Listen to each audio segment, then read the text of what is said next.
Hello and welcome to the Shadow and Soul Storytime podcast.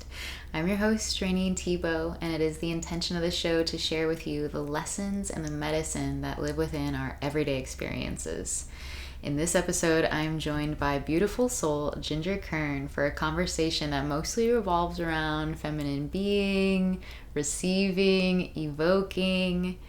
One of my favorite things about this episode is how eloquently Ginger traverses quite nuanced topics, and also her ability to invite us to be so honest with ourselves as we take a deeper look within. If you find that this episode touches you, serves you, maybe even triggers you, right? Because triggers are also such a gift. If you find any of these things, it is my ask that you show your gratitude and your support by subscribing, by sharing with a friend, and by leaving a rating and a review. So with all that being said, let's dive in. I would like to share a little bit of how I found Ginger. So it was one of these mornings where I'm trying to break this habit of getting on my phone too early in the morning, but sometimes I roll over and it's literally just the first thing I do. And I'm grateful for this day because I opened my phone, went into Instagram, and I saw this post from Lisa Hyler about a podcast. And I had actually never truthfully listened to her podcast before. I just followed her. I love the other content that she posts. And I was like, well, I'm going to go listen. And when I started listening, everything was just so resonant. It was so resonant. And my body continued to light up and light up and light up. And then there was like this, I want to say almost like a pit in my stomach, because it was like part of me knew what was being asked of me and I was nervous to do it, but it was this like nudge to reach out. And so I did, just on Instagram message. And one of the things that Ginger said that I just loved so much was something along the lines of being in full trust of women moving from that place. And so I'm so grateful for her yes to share herself and her stories and just being here. So thank you so much. You're so welcome. I'm so moved. Like, just the movement is already happening in my body from you sharing that. And it's a beautiful experience to be gifted, to be like so immediately dropped right back into a feeling current in my chest and in my throat, especially. Yeah, I'm really moved, and thank you. So happy to be here. You're so welcome. So I'd love to offer you the floor for a moment before we dive into the stories to just, is there anything that you would like to share with our listeners about yourself? Yeah, that's a good place to start. There's an interesting place to start, right? The self. Because of course, ultimately, it's like, it's totally not about me. It's not about you, right? Like, but Yeah, at the same time, it's like, these are the vessels that we're given. So we might as well, move and groove with them a little bit here and there, right? Like, have some fun. And I think that's like a good starting point. A little bit about me is I love this work, this path of the devotional feminine as a path of service and also a practice to be at one with my body internally, and then to, from that place, move through the world. And just by the beingness of that is enough. I trust that is enough, and that will create whatever ripples it's meant to. And there's a beauty in that and a peace in that I like so deeply wish for every woman to remember and to remember into her own physical embodiment as vessel, as creational womb on this earth, on this planet. So like, I suppose it's a roundabout way of saying, like, I love working with women. I love womb work. I'm just a woman here chilling in Boulder, Colorado. I love dance. I love partner dance for the energetics and the embodied polarity of those moments in particular in Brazilian Zouk and all sorts of other practices through dance. But yeah, we can go into all sorts of other threads of my work, but most often when I work with women, it's usually in the realms of sacred union, coming into touch and full approval, full embodied approval of their longings, which are often sent from the divine, from beyond them, like deep yearning, deep longing. And then certainly like right relationship with the masculine, the masculine principle, logos, the word, consciousness, truth, like right relationship with our own selves within, inside of that structure, and then with actual mortal men that are so activating to our female systems. So there's a lot there, but yeah, that's like the breadth. That's the spread. Oh my gosh, I don't know if you can feel it, but like my whole body is just like buzzing because I'm so excited for this conversation. Even everything you just said right now, I'm like, yes. And truthfully, I want to say that it was the podcast I first found of yours, and then there was one more that I listened to also on the Phoenix Rising, with someone else who was speaking of like similar like themes, but I think that was the first time I've heard the word devotional feminine.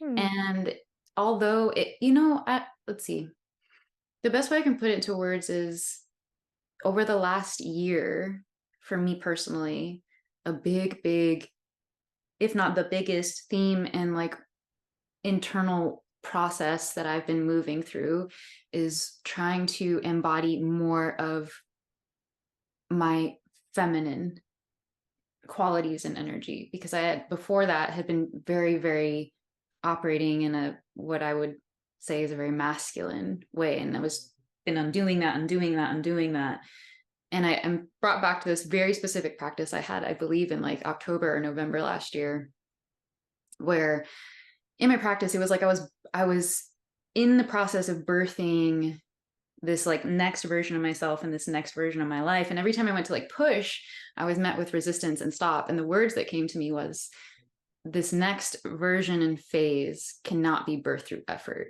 And it was like that huge, for me, it was like the big glaring, like, okay, I need to shift more into essentially out of yang, like into yin way of being. And so when I was listening to a lot of what you had to say, and I've been kind of like diving into this little corner of Instagram now, it's like, I don't know if this resonates, but like it's when you find people speaking maybe a language you hadn't known yet, but it's so like resonant on the inside. And so I feel like that's what happened, is like a lot of these things that I've been slowly starting to uncover and feel over the last year of trying to dive into this work, I was like hearing those, like being put into language as best as humanly possible. But yes, I'm so excited. Yeah, I totally feel the excitement. And I also feel like the kind of the system wobble of a calibration or a recalibration of like, wait, like this is language that is landing for some reason in my body. And my mind is grateful for the help and the suggestions to kind of like latch on to and begin to kind of feel around and build worlds around internally, and then manifest those worlds externally as well. And there's real excitement, and there's the wobble, right? Because it's like, cool, I can feel the beacon, I'm honing towards it. And yet, like, of course, it's an individual path. It's ironic, right? Because it's like a self-generated path, but it's so selfless at the same time. And there are so many miracles along the way. So yeah, we can absolutely go into like all of the elements of, what those words mean. I'll probably drop a lot of language in here because I personally love the art of spell casting through words. Not in a woo-woo way, but just in exactly the way that you shared, like, whoa, that opened something up for me in my body just because I now have language. So yeah, we'll go probably more into that as we dive in. Awesome. Yeah. So then let's see. I'm going to invite everybody, actually, you, me, listeners included, to close our eyes for a moment. Unless you're driving, don't do that. But just you can take a moment to breathe with us and bring yourself into this intention. But because I know the power of word and sharing, the invitation is to not only breathe deeply for a moment, but to also invite your whole self to listen from every part of self, right? So not just with your ears, not just with your mind, but your heart and your belly and your womb and just your full body, so that all of you, all of us, is able to receive like the magic that comes through the words.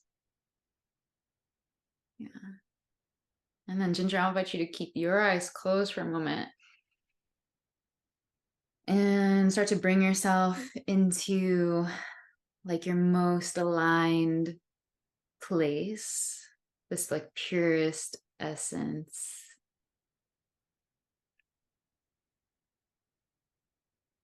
And to ask into this place, what story is like longing to be shared, and to trust what comes.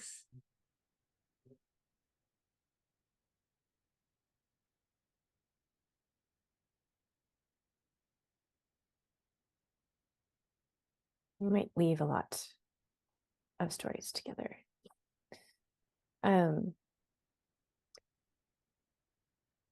This is maybe a side note, but I'll try and weave the relevance in through a lens that might be familiar to some of the listeners. But may I ask what your human design is? So I'm not super into it, but if I am remembering correctly, it's a manifesting generator. If that's beautiful. Okay, Wonderful. Well, this will be super fun. I only ask because I always am curious, the energetics of being invited versus like having an urge arise. So I'm a manifester, and in that lens, that means that I'm supposed to wait for urges, and then follow them and initiate and invite others, and sort of like be the call that others respond to, which is sort of an interesting thing and mantle to carry if you really take on that lens. And so by being asked a question like that, my first inclination is just like, okay, there's silence. There's actually no urge here yet. There's nothing arising that's obvious. So that must mean that something else is supposed to be revealed. So then I have to be in trust of that, versus going into like a very human story that could be like, oh, Rayneen asked me this question and I don't have an answer. Huh. Oh no, I'm a terrible podcast guest. Like, everyone stop listening right now. But yeah, from that place, there just must be multiple stories that are wanting to weave themselves together. And I can only imagine that, diving into like my current lived experience is probably a pathway in. And the themes that are present for me will probably start to weave some stories. Yeah. I'll touch back briefly into what you shared a moment ago about this sense of yearning to move from yang to yin, a rebalancing, and maybe a mini story that is relevant as a bridge there is like, classic story of woman who's been working full-time for many years in, an ostensibly fairly masculine industry of software sales. That woman is me, for, anyone listening, just to be super transparent. And the feeling of, okay, cool, I'm capable of this. I can absolutely do this. I can accomplish things in this realm. I am well leveraged. I can use my capacities that I've developed and hit goals that are measurable and linear and are positive, actually, and in alignment, from a values perspective with a product and a service that I do want to see more of in the world. Great. So working in, a role inside of a technology company that I was actually, from a mission and vision and values perspective, very aligned with, and still am. And then noticing in the background, and this is sort of how the call happens, isn't it? It's like, as you were saying, it just beckons us, with this language or these words that sort of drop in and extend hands to us and call us forward or call us down into more of a descent process, which is then, of course, squarely landing in the realm of the feminine. She is the underworld and the underbelly. She is not the topside world as a default, although there is an expression of feminine ascent as well into the topside world, which we can talk about. But there's always been this call for my own wholeness, like not even related to a massive story of burnout, or I need to leave this job because of, whatever. I've discovered that I'm, insert marketable thing here. Like, I'm a deeply embodied feminine woman, and I'm a goddess and priestess, actually. And I'm a la la la, right? Like, insert the label and then go and do that path in rebellion to the thing. It's like, that wasn't it at all. That was not my story. And I see the transition. So like in June, I stopped working in sales, in software sales. And that was through a period of many months where my inner world was shifting. I was recalibrating continuously to more of the teachings that I oracularly, through my own body, oracularly was being exposed to, and then also just through my man and his light and direction, in a way, like his clarity was directing me, or I was allowing myself to be invited and directed, right? So all of those sort of factors led up to me leaving that world. And yet I am seeing how, and this is going to relate back to your, leave the yang behind moment that you mentioned. I'm seeing how that those elements and those capabilities are completely in service of me now. There's nothing that I need to actually leave behind that is true and authentic in terms of like crystalline yang solar energy. Like, bring all of those capacities, all of my capabilities, all of the beautiful scaffolding and structure, bring all of that with me, and like, don't leave it behind. Don't just like rebel against it. That's really what I've been seeing and has been reinforced, while yes, at the same time, like, all of us probably listening to this podcast, all of us in this space, we're also on this beautiful journey of feminine descent, and a letting go, and a remembrance and a retemplatizing of these like textures that are just subtler. They're just more innate. They're already there inside of us, more like a dormant thing for most women who are living in the topside world as a default. All of that, the feminine underworld is already there. It's just dormant and waiting to be evoked and awakened. And I hope that, and my prayer is that this conversation can be an invitation for women who are listening back down and back in and inside and internal, back into the body, back into the subconscious, back into the liminal mystery, back into relationship with cyclical wisdom, all held in the light of solar consciousness and, the beautiful structure and crystalline presence that is like the exalted masculine characteristic. So yeah. A little bit of a mini story, but like with some archetypal elements as well. I hope that's all right. Oh my gosh. Yeah. I love it. I love it. What it brings up for me is like a visual I've been using for myself as I've been trying to like marry these two, because I love what you said about not leaving behind, right? Because there's so many beautiful qualities and you need both to be balanced and healthy. And this visual that keeps coming to me is like, how can I like use these beautifully developed masculine qualities to hold me, to like be the banks of like this river, and to allow like this feminine that I'm beginning to awaken and try to bring out a little bit more, to be this like rushing, like flowing river. Because I think before it was like the river was like not very full, right? There's really strong banks, maybe like a dam, but like it does feel really beautiful to bring both together. Like, and it's like the more developed the masculine is, like the more freedom the feminine has, or at least what I'm finding right now. It's kind of like I'm finding this in myself, this like back and forth, like up leveling between the two. So I love that. Yeah, I love that. And it's a lens that I often like move from. And then I will also add, this is maybe not exactly a story, but there's another lens that I've talked about where it's not actually, this is more in the realm of dyadic union versus Hirosgamos inner union. So dyadic union being like, I am actually like the full and in totality the womanly female and feminine archetypal pole in our dyadic union, me and my man, my man and I, and he is the like full and in totality male embodiment over there, and I don't actually have to be anything other than woman, and I can actually just be a woman. I don't have to work on like my inner king and my inner masculine. Like it's like I find that also as a helpful lens, you know, what would it look like for me to just be a woman? Actually, that's a really more potent question for me now. But I don't want to run over the fact that, like, of course, it was very helpful for me to develop and for you to develop, as you said, like the inner structure and inner banks. Because otherwise, like, what is a river without banks? It's like a floodplain and it just gushes everywhere and creates a lot of damage, actually. So, yeah, but it is an interesting question. Like, what does it look like for me to just be a woman, actually? I wonder what would change.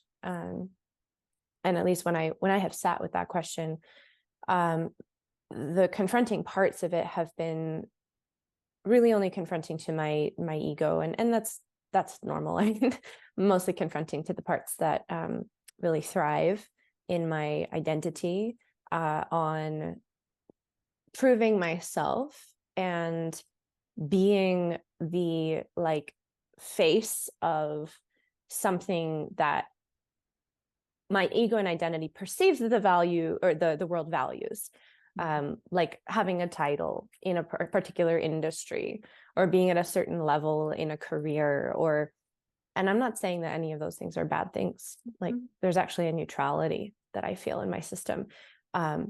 But I just became aware that when I asked that question, like, what does it look like for me to just be a woman? It's like, well, it actually has nothing to do with any of those things. The being comes to the forefront, and then I'm like, okay, well, if I'm not doing things to accomplish and prove and strive and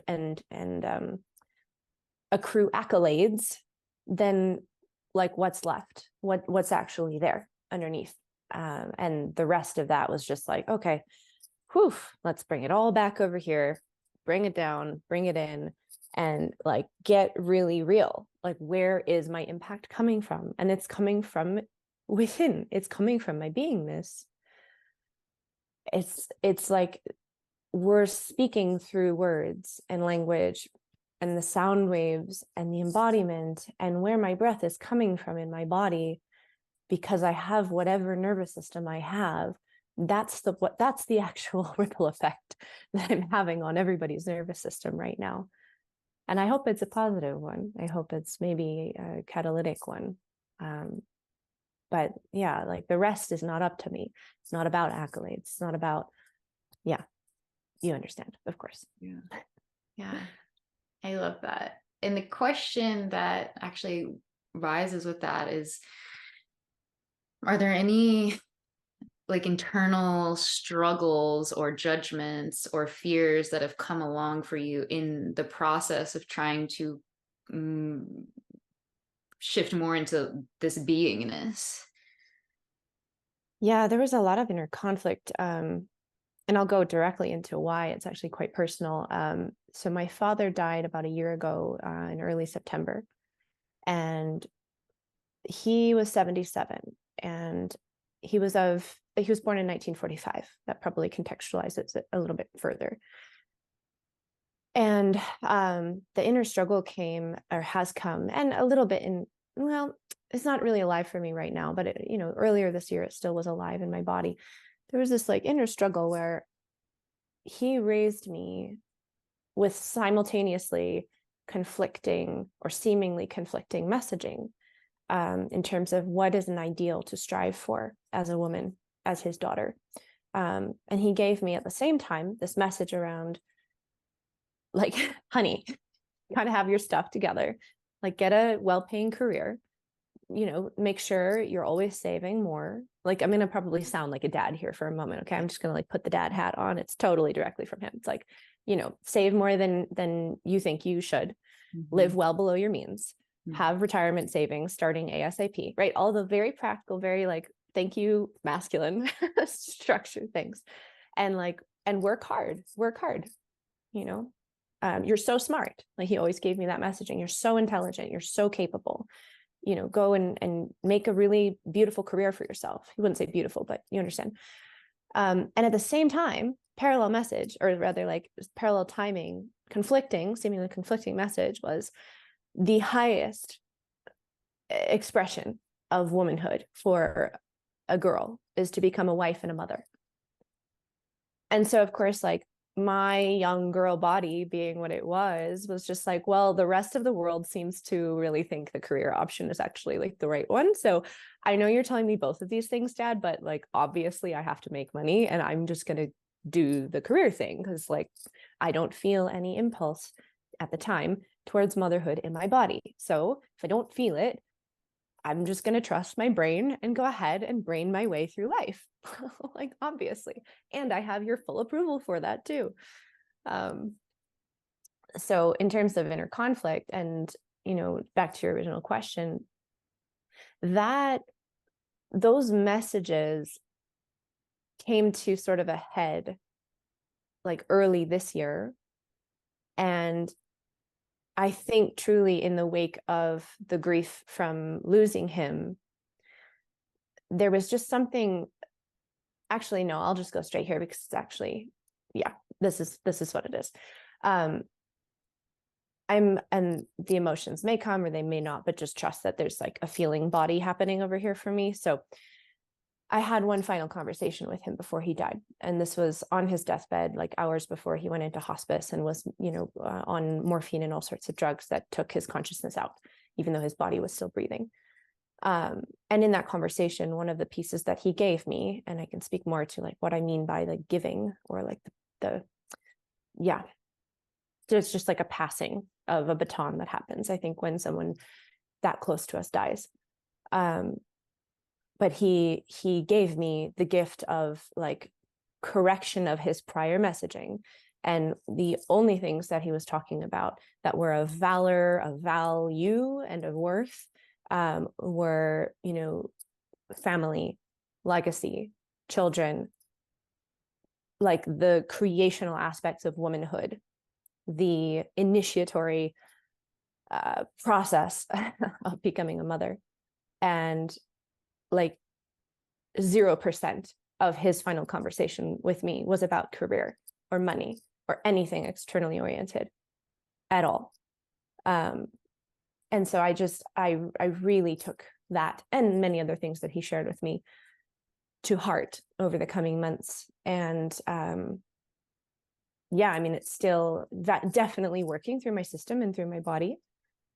But the inevitable outcome was that the deepening in my own, going back to that term, in my own devotion, like the deepening of my own devotion, the deepening of my own relationship to my beingness, and the letting go of the externalities, and the stripping away of like, cool, yeah, I get it. Like, people are probably going to think I'm super weird, going out on a limb here. But hey, I've been given and gifted all of these structures of safety and support, whether they be through, small inheritance, whether they be through my man and his solidity, whether they be through like my relationship with God. Like, why not just actually go with that, and really fully open to receive that opportunity and step away from the structures that I've built myself into, such as the job and the world, and then just like let it drop away and see what else is left, and rest in that. And then maybe one day there will be a pulse that will direct me and tell me which way to go from here, which step to take. And that's truly where I've been for the past like 3 or 4 months. And it's been beautiful. Strange, definitely like the inner conflict part of like, oh no, I'm like losing all the ground that I built, right? But yeah, I mean, it even sounds cliche to say it, but it's like, what ground do I gain? It's the ground that's already actually beneath me. And that is a fundament that yeah, it can't be taken away, which is pretty cool and like pretty magical, actually. So long-winded way to answer your question, but there you go. No, it's beautiful. Thank you for going into like such detail into like a very intimate moment. I really Yeah. appreciate that. You're welcome. And I love that he got to leave you with that. Yeah. Yeah. Yeah, me too. As you've made that transition over the last couple of months, and correct me if I'm wrong, uh, it feels like in that story you really touched a lot on like kind of like the external uh conflicts, right? Coming from like other people or society. I'm curious if once you like made that transition, did you find any like internal conflict or difficulty receiving this new way of being? Sure, totally. Super fun to like get the things that like people really say they want, like lots of time to rest and a couple months of life totally paid for or whatever. And then be very wobbly in the receptivity of that size of a gift or just energetically, it's a lot to receive to the body that says, wait a second, this is not the way that I am familiar with. What do you mean, do nothing? What does that even mean? Like literally, I didn't have a relationship with that other than in the moments that I created for myself prior to go into nature, to go for camping or something, or, sit outside and just like be with the earth. Of course, there were stolen moments or creational moments that I took, but very different to actually have to come face to face with something that I think a lot of people and a lot of women especially say they want, and to witness all of the ways that my mind was trying to mitigate that gift and push it away and say, no. Okay, like I understand you want to provide X, Y, and Z for me, my love, but like, let me take care of this. Like, let me just like pay for this. Let me just do it. I got it. Like, it's really okay. Like I can do it. And he's just like, what are you talking about? I said, I want to gift you a summer. I meant gift you a summer. Like, you don't have to do anything. You don't have to pay for anything. Massive gift, massive dilation of like, okay, well, what about what I owe you in return? Oh, nothing, because it's a gift. What do you mean nothing? I mean, I laugh about it now because it's like, it's actually been coming up in my one-on-one work with clients and the women that are sort of in my sphere, but the very uncomfortable urge to reciprocate immediately when we receive something particularly from a man or men, we feel somehow indebted. Like it's a gift, right? It's an actual sovereignly given gift. And we still feel indebted. And we still feel this like impulse to like clear the debt. We've got to do something. We have to give something to him. But it's not the case. And I have found over and over again, and this is, probably also mirrored with the relationship that we have with God. But I mean, just speaking like earthly men for a second here, if men give you a gift, they don't expect anything in return. If they ask for something, you have the choice to give it to them or not. And that is a sovereign choice. And so that was just like part of the discomfort for me, was sitting with like, wow, okay, I really don't need to give anything back, like in terms of something tangible. Now, this is the irony and maybe paradox and beautiful part. What did he ultimately get, quote unquote, back from me? He got a woman who's like chill, resourced, well slept, very pleasant to be around because I've slept a lot and, had a lot of body work lately, like all of these factors, which, I feel have been so supportive of my yin, to kind of go back to the yin and yang dichotomy there, and the duality between the two, and the weaving of those two energies, and like the actual natural polarity that exists in each of us. cool, my yin is super nourished right now. And guess what? For him, that means that he gets a lot of really yummy yin energy poured all over him all of the time. Like, what a win-win, you know? So it's just funny that, again, my own inner like mechanisms were, even though they were ostensibly wanting the rest that he was offering, they also had to go through, like, my parts of me had to go through certain initiations of letting go and widening and opening to actually receive the thing that then created the conditions for me to be able to nourish myself and to nourish him in the process. So that's been really fun to just have to move through. And I truly actually wish it for any woman who wants it, because it's like, it does challenge you. It actually does put you through the paces of getting your hands off the wheel. Like, you can't fake it, you know? So there you go. I love that. Thank you so much for sharing all that. It's super resonant and something that I've been and still am very much walking through. And I can even think of people, like other women in my life, walking and struggling with the same thing of like, receiving is so hard. My husband stepped into his career, where are we in September? Just like a little bit over a year ago. And it was at that point where, like, slowly, I had been fighting it for a while, but slowly, with him stepping into this career, I was able to let go of the things that I had already been wanting to let go of and step into the things that I'd been wanting to step into. One of those main things being like a slower, more spacious way of being. And still, I mean, just like I can even think of like really, really big stories from this summer of, it's like so much of me just wants to receive and wants the spaciousness and wants the rest and wants all these things that he is like so freely offering me. And there's this part of me that's rooted in, you know, past things, traumas, hurts, wounds, circumstances, stories, whether they're my own internal ones or one from the outside, that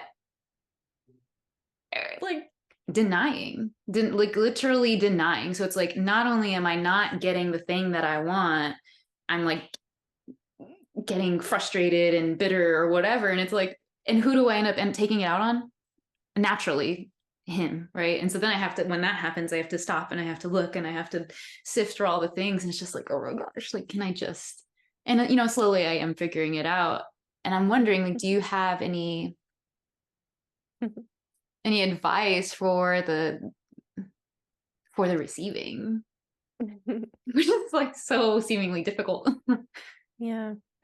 Yeah, I mean, I'm not exactly in like the practice of giving advice, but giving advice to put the emphasis on where it should be. But what I can at least share is, man, as a gift giver, a person who loves giving gifts myself, I just have to look at my own life experience. And if I can look and see what I prefer as the experience as a gift giver, I prefer it when like the person receives the gift that I'm trying to give them and doesn't downplay it and mitigate it. It feels way better to me. And they don't need to, like, I can just think about it, you know, at Christmas or at a holiday or at a birthday, and I'm giving a gift. It's like, what do I want? I just want that person to be happy and receive the gift. That's it. They don't have to like give me anything back.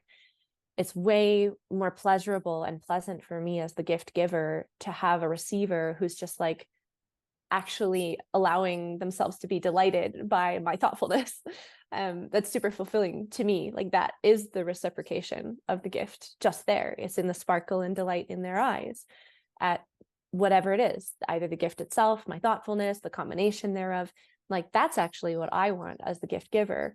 And then I just have to flip that and say like, well, okay, cool. Where have I absolutely blocked myself from like allowing that circuitry to run back into the people who have gifted so much to me?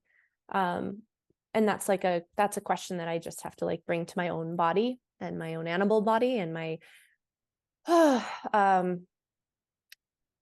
do I say this? The vulnerability that it is to be seen in the moment of the sensation of receiving something that is delightful to me.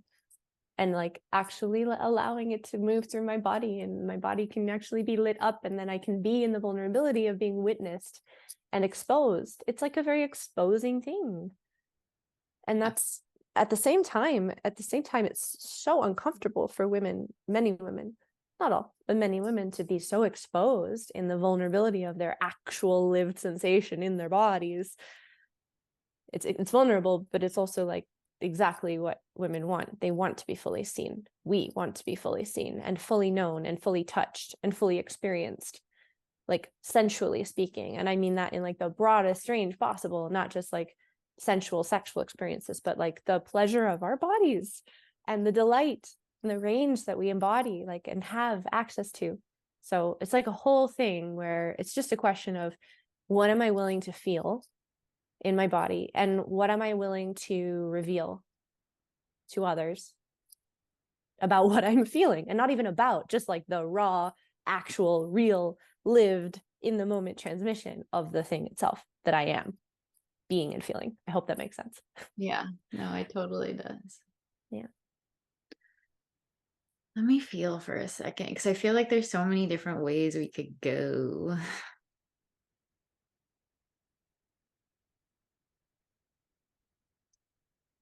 So this kind of feels like a pivot in some ways, but it is what's coming up. And it's maybe selfishly. I love when women are selfish. I think it's delightful, and I wish more women would be genuinely more selfish. Okay, so cool. Please, whatever Good, you want, your desire is my desire. Great, let's do this then. So one of my personal like resistances that I've been finding in my journey of trying to receive more and more, especially being more in my feminine, and as like to use your words, like being more of like my woman, is this judgment that I feel from, I'll say like society at large, right? Because it's not like every person feels this way. But I feel like there's quite a few like pockets of society that judge and shame women who fall into traditional roles. And I'm just curious what your thoughts, feelings, experiences around this are. And let me say this first, because I love it. Like I love the way it feels to be in, and I'll just use like the traditional role. Like it feels good to me to tend to home, to tend to self, to tend to husband, to tend to totally. Like it feels so good. And there's this part of me that feels judged for it. And I'm just curious, like your thoughts around this, because I feel, and you can correct me if I'm wrong, but it feels like a lot of what you embody and try to help women through is like embracing our nature, I guess. Maybe is another. Oh, I see. Okay. Yeah, let me clarify. Nature, such a perfect word, right? Like I definitely care about and support women in embodying nature, which will manifest itself in very different ways depending on the body of the woman, with patterns, right? Like there's similarities. So like totally fantastic that you have this embodied pulse and pull towards tending in its various aspects, and that is nourishing to your yin essence. Like that's actually nourishing to your like animal body, your squishy arms, and like, you know, the belly that's soft and feels, and all the heart stuff, and like beautiful, great. And if somebody else, another woman, feels nourished by a combination of tending and also creating, or tending and building, or a little more on the building side than the tending side, and that's actually, and this is the key, and it is actually nourishing to her nature, which is a big caveat, but I will give room that there are exceptions where there are women who have to build. They need that to be nourished and fully in their like erotic body aliveness. Amazing. I am in total support of that. It's just like the baseline for me is, does it physiologically work or not? And I don't care actually what the manifestation of that, as long as like, cool, are your vitals good? Yeah. You know, is your blood work coming back good? Do you have a healthy menstrual cycle if you're a cycling woman? Are you having amazing sex if you're in a partnership or a union? Like, these are vital signs for me. And if you're nourished and you're lit up, and whatever manifestation of your energy and creational essence, however it's flowing forth, tending versus building, whatever, I do not care. I just want like the actual workability on a physiological level to be intact, and at a creational, like very brass tacks, like you are, if you're a cycling woman, you're ovulating regularly, you have like bright, clear, like bright cherry red blood every month as you release. Like, cool. Are we good on that front? Are your organs working? Are you not taxed in your adrenals? Are you sleeping well? Like, if all those things are good, then like you can do whatever you want. Nobody cares. And if they care, then that's just their ego, and fuck them. Excuse me for the French, you know, but Yes. like that's the level that I want to actually operate at, is really, it's brass tacks, like creational energy, life force energy.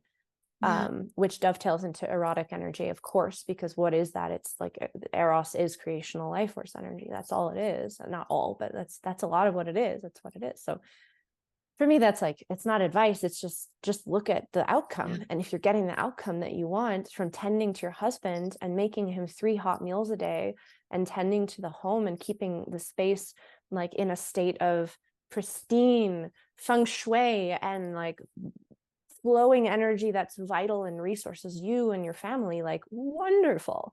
And everybody else can go like kind of fuck themselves. And I hope that they have pleasure doing so. So yeah, that was that's a my perfect. soapbox moment for the podcast. I probably won't do that again, but here you go. Oh, but I love it so much. Yeah. Thank you. That's perfect. It's Yeah. absolutely perfect. But you know what it requires? It requires honesty, and it requires Yeah. humility, right? To answer those questions of like, am I sleeping well? Yeah. Is my body actually in a vital state? Am I having, and I will say this, like, it is a metric of success of like life. Like, am I having really yummy sex a lot? Because that's like directly tied to all of these channels in the body that have to be like flowing and open and resourced to have vital energy to even give to someone in that way, or to even receive that in a way. It's like, if those markers, or like the, you know, your period itself being like clear, bright, healthy blood in a timely fashion, your ovulation regular, robust, like, you've got to be able to actually answer those questions for yourself and be honest about them. And that's my personal view, but I also am just like, I think it's just nature. Like, aren't we optimized to reproduce as a species? And that's kind of what the whole point is, at a very like, you know, tactile, 3-dimensional level. Yeah. And if we can answer those questions with a resounding yes, or a yes, and I'm still like tweaking certain things, then everything else is just like, to quote Jillian Pothier, because she uses this phrase all the time, player's choice. Then do whatever you want. Have fun. Mhm. Like, be a free will creature. Do Yeah. your things. Like, support your family. Build a vision into reality. I don't care. Be a politician. Like, be an investment banker. It literally doesn't matter. But like, are your adrenals okay as a woman, etc.? So I think, yeah, okay. Now I'm done with the soapbox moment. I No, apologize. I love it because it really simplifies it back to just our body and our well-being and Totally. health. And it's like, are we well? Are we happy? Like, are we nourished? That's And it. that's, yeah, I love That's that. because then it's sustainable. Because then anything you make in the world is sustainable. Anything you bring to your family is more sustainable. It's like, that's the world that I would like to live in, is a world full of resourced people. And that doesn't mean wealthy necessarily. It means from like a vital perspective. And that does take money and resources on some level. Yes, I will always acknowledge that. And it doesn't take quite so much as we might think. It just takes like different prioritization and communities that support health, vitality, these kinds of conversations that are recalibrating and reorienting. It's almost like a chiropractic adjustment of just like, your spine, it's a little bit out right there. Let's just go bring a little bit of like spaciousness and traction, and then maybe a little bit of very, very light and intentional force at exactly the right point, and then boop, like you're in alignment again. Cool. Amazing. Yeah, I love that. I also love that I just got to say boop, like on a podcast. I'll say that. Oh, thank you. You're welcome. So let's see. I would love to bring it back to you for a moment in terms of, is there anything now that we've kind of exploring these different threads, is there anything like bubbling up inside of you from any of that in terms of where to go next? Well, I guess I'm curious briefly. I think I have an intuitive sense of the type of woman who listens to your podcast, but I am curious if you've received any questions, themes, or reflections lately from your listeners, where, or even potentially like personal friends and such, where there's just something, there's a theme or a topic that's like up for your collective. And if there's a theme that I can possibly bring service to, I would be more than happy to do so. Let me sit with that for a moment. So the main word that's coming up right now is relationships. Let me feel more into that. Mm-hmm.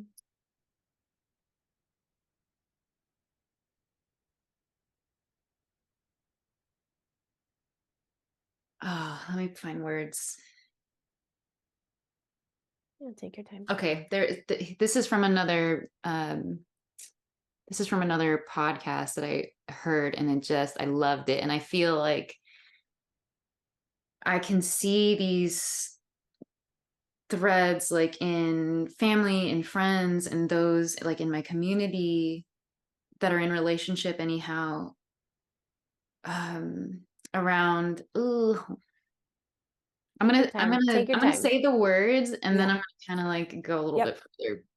But the words were, men need to do good to feel good, and women need to feel good to, what was it? To do good. Yeah, it's a Pat Allen quote. Mm-hmm. Okay, yes. Dr. Pat Allen, if anyone wants to look her up. She is the like OG apparently of this space. Okay. So an homage to her, first of all. Like truly, like in reverence for her mapping and her ability to put language to patterns. Where was that coming up, and in what context? Or alternatively, So, and I don't know, and maybe you can help me kind of like tie this together, because that phrase came up, but also this like kind of theme that is like poking up right now has got to do with women trying to control, push, force their partner into doing XYZ, whatever, whether it's personal growth, whether it's career, whether it's spiritual awakening, becoming a more conscious, quote unquote, man. Mm-hmm. Yeah. Quote unquote, providing more. Mm-hmm. Mm-hmm. Yeah, all that. Sure. Yeah. So the first two words, women trying, that's already, in my view, a distortion. Okay. Man, it's so tricky, right? It's very nuanced, isn't it? I'll try and give color to that, because I don't want it to just land as like a ugh, in some women's bodies who are like, what do you mean? Like, it's actually worthwhile that I try X, Y, and Z. It's like, yes, that's correct. And so let's go like with the breadth of the nuance, and just, I would ask if, everyone listening, we're just going to weave and, come along for the journey, and all good. If things don't land, up to you, right? Player's choice. So like women trying to get, and then women trying to get a man to do XYZ, something different, more, better. Mm-hmm. The entirety of that energetic is not going to produce a pure result. Like, said differently, in my experience, my personal will and agendas are two different things. Personal will, totally cool. Like everybody's got personal free will. Agenda, that's different. I can say the word, it communicates a different context. So a woman trying to get a man to do something is an agenda. A woman being the embodiment of the match for something happening in that man that's catalyzed and evoked in him, and he ascends into like the next version of himself merely through who she is and who she is being. That's a very different experience for both parties involved. The first example leaves the woman feeling usually drained, usually frustrated, usually bitter and resentful on some level, or worse for a moment. Let's say the man actually does the thing that she is trying to get him to do.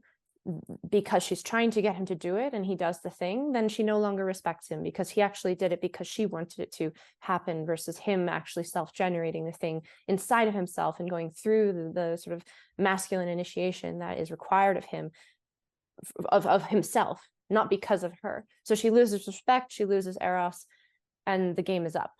So like, that's it. I ask you to pause real quick, just because I've heard the word eros a lot, and I don't know what that means, and so there's probably plenty of my listeners. Can you dive into that? I mean, I can share about my relationship to the word. I'm sure everybody has their own definition, the way I feel it, and I'd be curious, like, if this aligns for you, because I imagine you said you don't know what it means, but I actually feel like you do know what it means. Okay. You have your own embodied experience of that word, or maybe slightly different language around it. My experience personally is that eros is life force energy. Okay. And some people take eros and they take it just in the context of eroticism. Okay. Like erotic energy. Okay. In a solely sexual, sensual context. I feel and experience eros or erotic energy in broader contexts than just regarding sex and the act of anything sexual. Okay. So that's me. That's my, like, that's a blip of my relationship to eros as a word. Very quickly before we go back into the whole like men agenda conversation, like, what does it feel like to you in your body? Mm-hmm.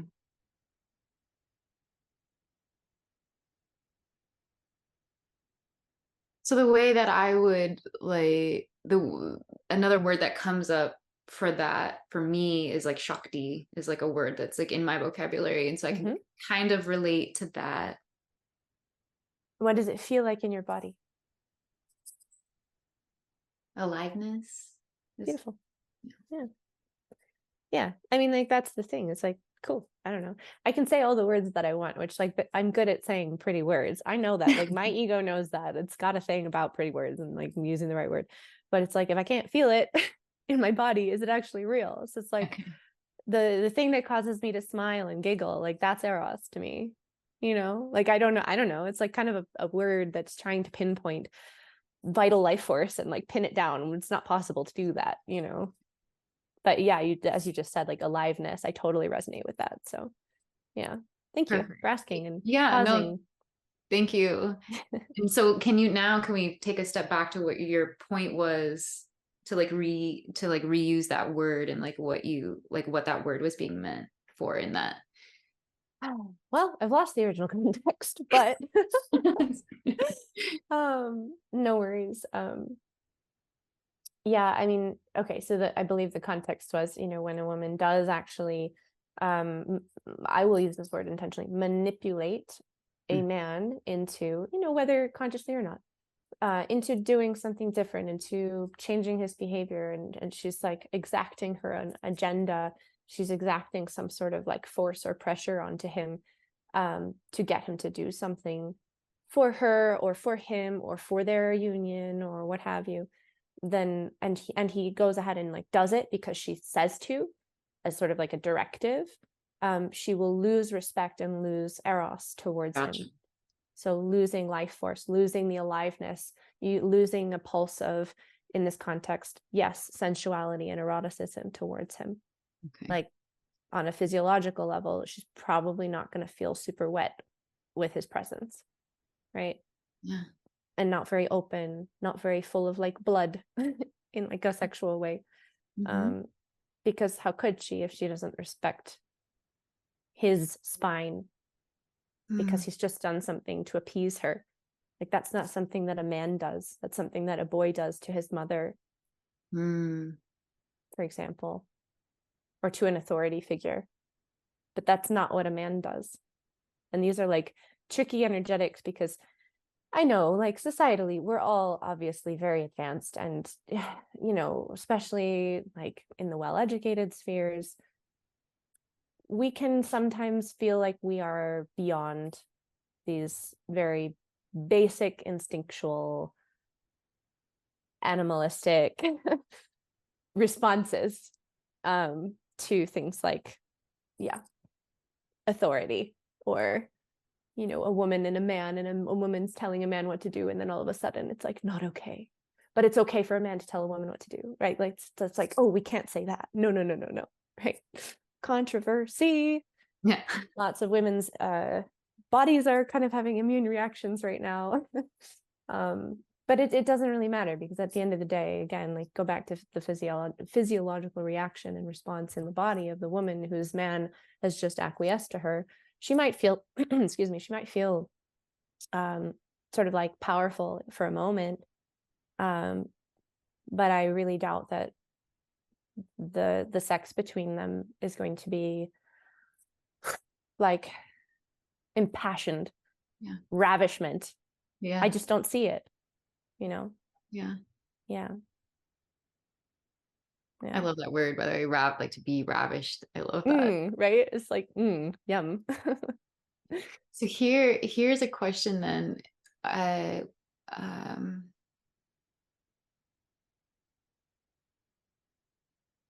I want to be careful with the word advice, because you've already made the comment a couple of times, like We can just have inquiries, right? Like what's the inquiry of the moment, right? Like what I'm wondering is, for a woman that's in that place of, and I like the word manipulate that you used, again, whether it's conscious or not, because the other thing that I like that you said there was, it's a very different, and maybe that's just the answer actually right there, is to kind of come back to what you said, but it's a very different story when, essentially in my words around this, is like when we are being a certain way, that it's like our beingness, our vibration, whatever word you want to use, is what ultimately helps like affect their. Do you have any more words to like bring that around? So it's like, if we want to try to not manipulate. Watch the word try to not manipulate. It's funny, right? It's like we get, this is why actually language is a really beautiful gateway, because it kind of shows us where, how internally we're actually relating to the thing itself. Because of course, if we didn't relate to the thing itself that way, we wouldn't use that language. Right. So it's like, hang on, if I have to like try to not manipulate, it's like, hold on, hold the phone. But I take your meaning. Like I got it. So what we're talking about here is evocation or invocation, but I think the word evoke does it for me personally. Another way to say that is like, how, if I'm actually in truth with myself, I'm in right relationship with like inner essence over here, whatever's lifing me, and I'm good with myself, that being that I am being is a match for its equal in a man. So cool. That means that I have like full agency over here, just like with myself, just with me. I don't have to do anything about him or his behavior at all. Nothing. I just have to fix my side of the street. Fix, I will put air quotes around, but you know, that's a phrase. Tend to my inner terrain, tend to my soma, tend to my body. Where does my body close? Like, where am I over here with myself, still in like loops that are stuck, and it's just me? Where am I with my own self, not in trust? Like, where does my system collapse inside of myself? Where does my system maybe go the opposite direction and explode or spill? Because I don't have yet the capacity to hold whatever sensations are bubbling up from within. Maybe they're getting labeled by the topside world as conditions like ADHD or anxiety or depression or what have you. Like, there's lots of labels that can be put on top of bodily sensations and bodily experiences.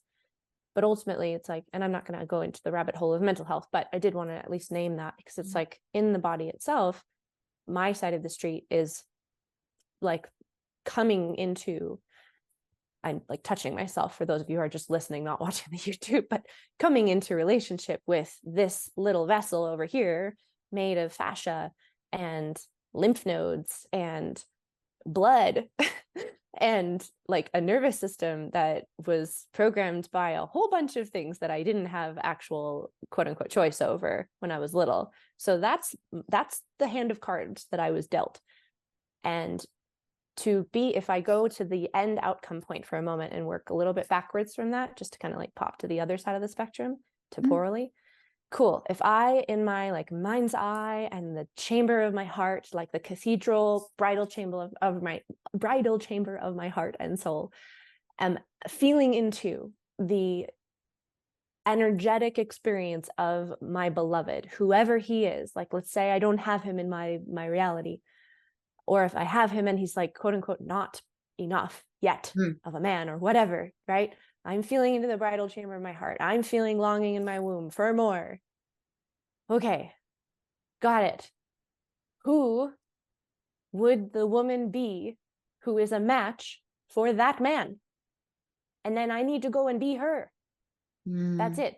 Like, that's the emanation that then evokes whatever catalyst reaction in him, but it's not my agenda and I'm not doing anything to him. I'm just weaving with myself. I hope that lands. It totally does. I love it. I feel like the words that are coming up for me are like taking responsibility, like empowering oneself. I really like this, like raising like our own vibration, like tending to our own self. And it's like, that is what will create the environment that allows, trying to find words, but for other to like meet us, match us. Maybe, and in like esoteric speak for a moment, because I know that there will be some listeners where this resonates more than any sort of very like human example. It's like, as above, so below, as within, so without, right? Perfect. Totally basic principles that are true over and over again. We're just going to see that. So it's like, as within, so without. Okay, perfect. Well, that means I have full agency over the without piece by going deeper within and coming into communion within. As above, so below. Okay, got it. All right, well, can take that in a couple ways. I'm a woman, I'm a body, I'm in like relationship with myself internally. Let me track down, let me go into the underworld, let me make friends with everything that's down there in relationship to the as above part. So like relationship with God, whatever your relationship with God is. I'm not going to actually go into that rabbit hole too much on this podcast, but let's just say like I personally have a relationship both with like Father and Mother God, both principles. I don't just like stick with just the Father or stick just with like the goddess and the mother. It's like a both and in my inner world and my relationship. And then from there, that place of union with these different principles in different directions esoterically, the rest unfolds in this, like, again, very like three-dimensional tactile reality around us. So on the one hand, like you can say, yeah, it's totally vibrational. I think just like sometimes for me personally, when people start talking about like raise your vibration and like ascend and your frequency is everything, it's like, yes, but for me, it's like still too fluffy. It doesn't hit me. And I just like, I can't feel that as much as the responsibility piece, like you were just saying. I can actually really somehow like sink my teeth into, oh shit, Ginger, you're not being responsible here. You're outsourcing something and you're placing it in the control of somebody else. And it is messing you up. Yeah. So, yeah, I appreciate you bringing those words in as well. Yeah, you're welcome. So this question that's coming up is it's more of like a personal question of, because I know that the wisdom that I feel most called to share and most able to like authentically offer is the embodied wisdom that I've like learned. I've walked through my own lessons, my own experiences. Like that's how it like it's lived, right? And so my curiosity is, do you have any stories from past versions of Ginger that you feel may serve the listeners who are maybe just a couple steps behind? Because I feel, and this is like the whole reason why I started this podcast, because I love uh, there's so much to gain from personal experience and our ability to draw our own parallels into our life when someone else is like bearing themselves.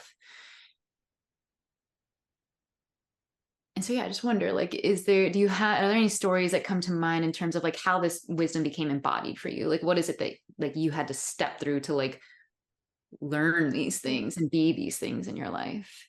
Yeah. So beautiful. Thank you for asking. Grief comes to mind. And I'll just like to go right into it. It's like if I'm looking at my past self, a version of myself that, still lives within me. And yet like there's just been so much that's come into wholeness since I was her, that she feels very distant in a way. Like I have to temporally kind of reach back in the recesses of my memory and into time to even try to feel like what she felt like in her body, aka my body at that time. But like, let's just go very, very briefly to the version of me that had the impulse and truth to like the beacon of leaving the US as soon as possible as I became a young adult, and going and living in Europe for 3 years. And the journey of hyper independence,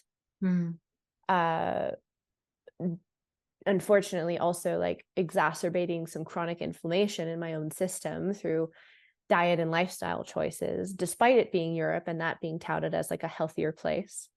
And then the nervous system piece of that hyper independence, and and again, it just becomes, it's like so interesting to try and feel into this, but it's exactly on the point of what you're saying. It's like, this is the embodied transmission, right? I was 22 to 25 when I lived there. And for a period of time, I was on birth control while I was living in Europe and working full time in, an industry that was paying me very little, but it was also like semi-rewarding work. And I got a work visa and was able to live on a continent that I was excited about, and being in Germany and such. But the disconnect was like, okay, I don't feel good in my body.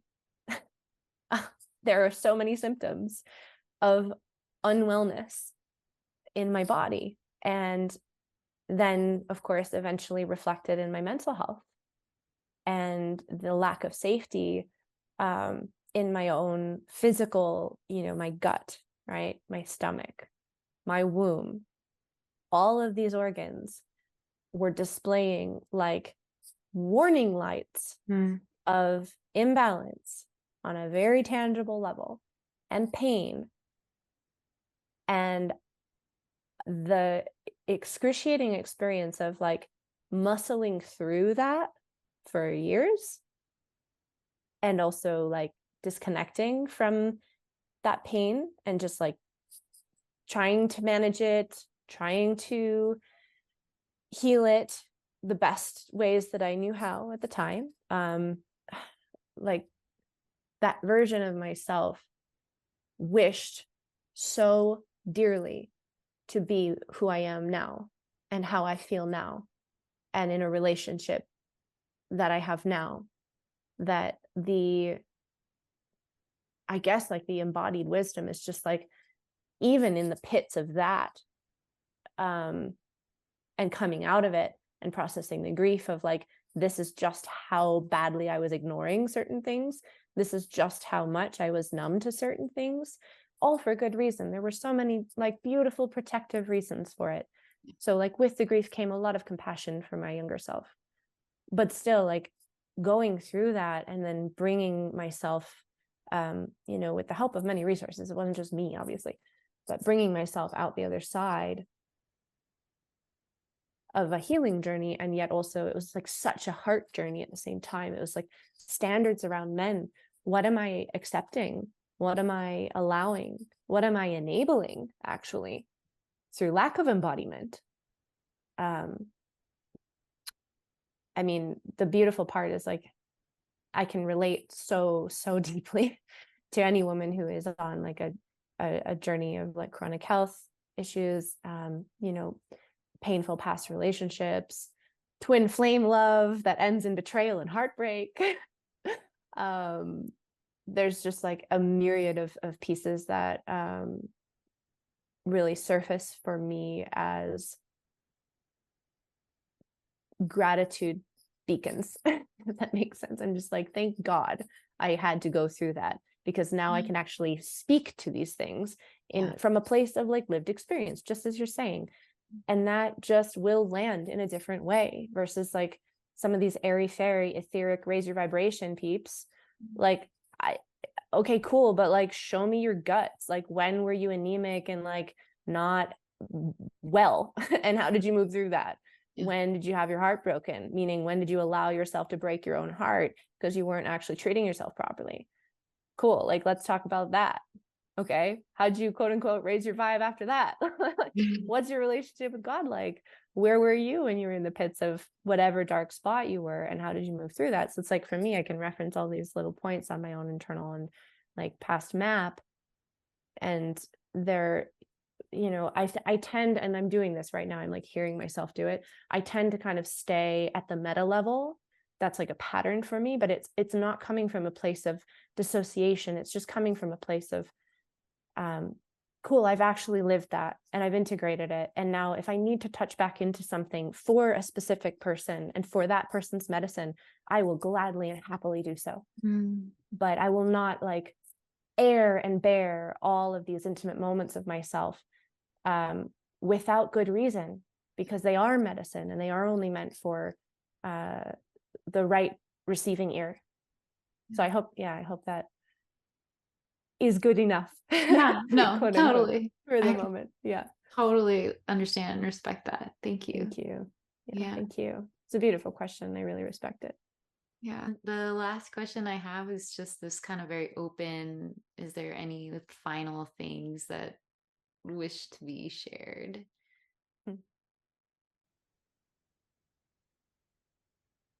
Yeah, there's something around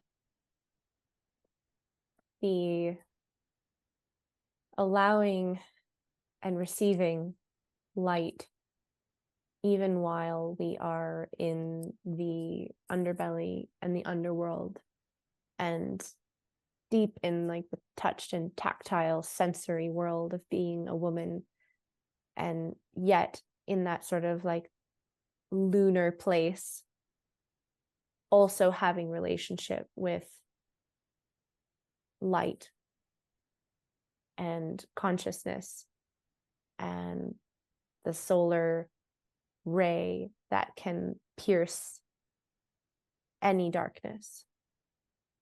I think as women, and this is a beautiful part of the journey, but sometimes we can get sort of stuck in the muck or like lost down in the swamp and like down in the bog of our emotions, or of the sensations or whatever is unfolding in our lives as, the gritty, the shadowy, and just a gentle, inviting reminder that there is the complement to our feminine nature that is the masculine, penetrative solar principle of the ray that is always available and always actually seeking to pierce down into like the depths of our dark void. And that shaft of light coming all the way down and into us is also, in a way, sort of like a ladder back out of the muck. And it's just there. It's not like forcing anything. It's just present. So it's more of a prayer than anything, like to remember that, and that we're never really lost. Yeah. Beautiful. And thank you. Yeah, thank you so You much. asked. Yeah. I'm happy to also offer, like, the resources. If women want to find more about me, they can do that on Instagram at mythic.feminine. And there's also, I'm sure you'll put the information in the notes and such. Yeah. No, that is it's the last piece of, if folks feel to connect in some way, like what are those best ways? Is there anything that you feel to share about the work that you do, that kind of stuff? Yeah, super easy. I mean, really easy starting points would just be like the most free and accessible is just my writings, things like that live primarily on Instagram. And then certainly there are 2 meditations, 2 guided visualizations, speaking of like the power of language and the power of, or the potency really for women of dropping in and down, inward and downward, and descending. 2 different guided visualizations that I have available for very accessible purchase price points, especially if you're like in America and Canada, etc. And those are also linked through my Instagram bio there. One is through more of the lens of longing and feminine longing and high sensation longing and yearning. And oh my God, I really wish that I could have X, Y, and Z. And how do I hold that yearning? Cool. Well, we can like get it into your body and like create some space for it. So that's for that. The other one is more of like in a way it's like beginner level, I would say, but also there's no such thing as beginner level because it's spiral. So it's a guided womb drop-in for anyone who wants to actually feel the voice of her own womb, which is a pretty powerful experience to have in like 20 minutes. But there's that as well. And I think those are like beautiful tasters in terms of kind of entering into my world and my work. And other than that, there's always the opportunity or the sort of invitation, if women feel the pulse and the draw, to work with me more on a one-on-one capacity in a relationship. Women can reach out. There's sort of an application process, but it's not like a linear type of application. You understand, it's more like, okay, is this an energetic match? And there are some questions, but it's nothing heady. So don't worry about like being smart and perfect. Throw those stories away. But yeah, certainly working one-on-one in the realms of devotional femininity, anything about energetics between you and your man or you and your beloved, whether he is here in front of you or not yet. That's sort of like the primary sort of one-on-one work that I do. And that's all in the realm of sacred union. So this is not like relationship coaching. I just want to like say that bluntly. It's much more of like a spiral, nonlinear mentorship relationship. And some of that is done via, like remote voice note type coaching. And some of that's through like energetic sessions like Reiki. And I love all that stuff. So yeah, lots of different ways. Just reach out. And I love to connect. It's like such a pleasure. It's such a joy. So, and thank you. It was so wonderful to actually like feel you, especially in your invitation for me. Like, as you shared at the very beginning, I could kind of feel that like nervousness almost in you to reach out and ask. But I really just have to double down and say it again. It's like when a woman trusts that nudge and trusts that impulse, I think we can all feel it. I know we can all feel it. And then what comes of that is inherently beautiful. So yeah, thank you again. It was really just a wonderful and elegant invitation. Yeah. Thank you so much again for your yes and for just all of the sharing, And I've been really excited about this, and I feel like this was a really, really beautiful conversation.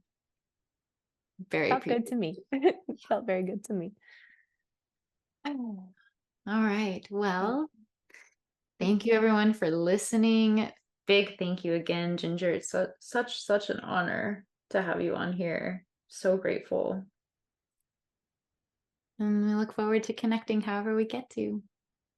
Absolutely. Yeah. Thank you again. Be You're well. so welcome.